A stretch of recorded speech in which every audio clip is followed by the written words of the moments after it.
This is chapter 9C, Calculating Probability. So in this chapter, we'll learn one big concept, which is theoretical probability of an event.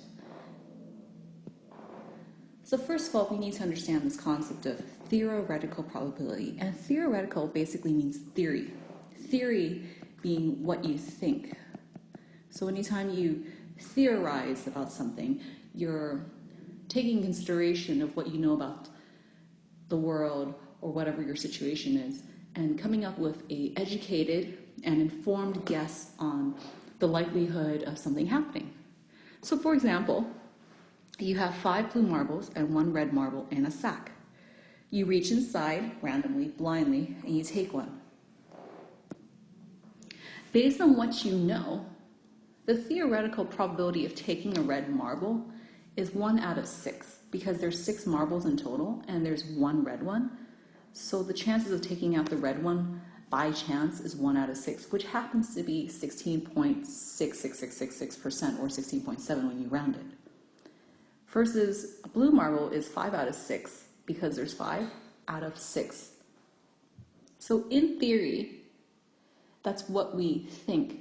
But of course, theory is what we think, and it's based on knowledge and education. However, when you do the experiment, it won't necessarily happen. But theoretical probability helps us make better guesses so that we don't take extreme risks in situations we don't have to.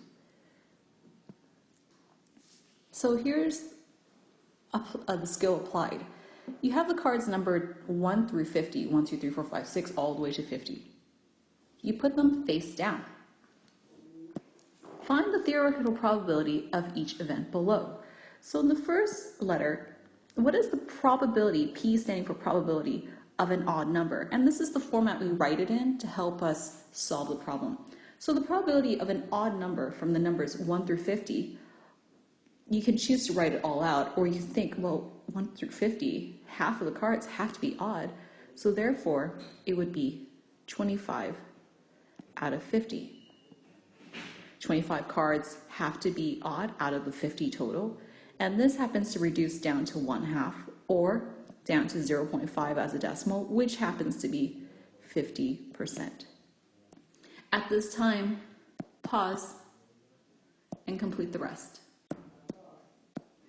So factors of 49, meaning what numbers multiply to make 49. So factors of 49 include 1 times 49 and, well, 7 times 7, and there's no other factors. And so really there's only 1, 2, 3 factors.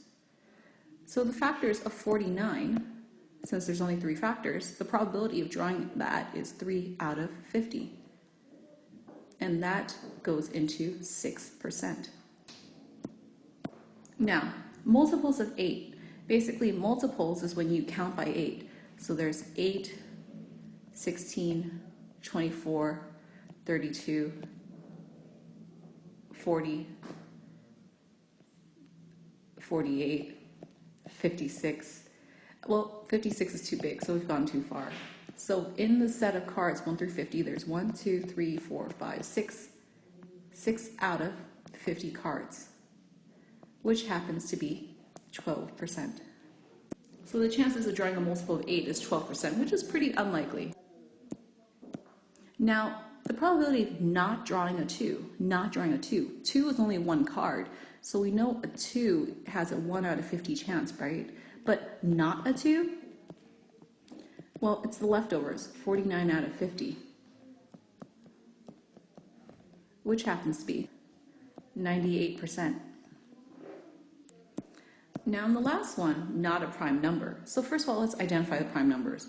First of all, 1 is not prime, so we start 2, 3, 4, 5, 6, 7, 8, 9, 10, 11, 12, 13, 14, 15, 16, 17.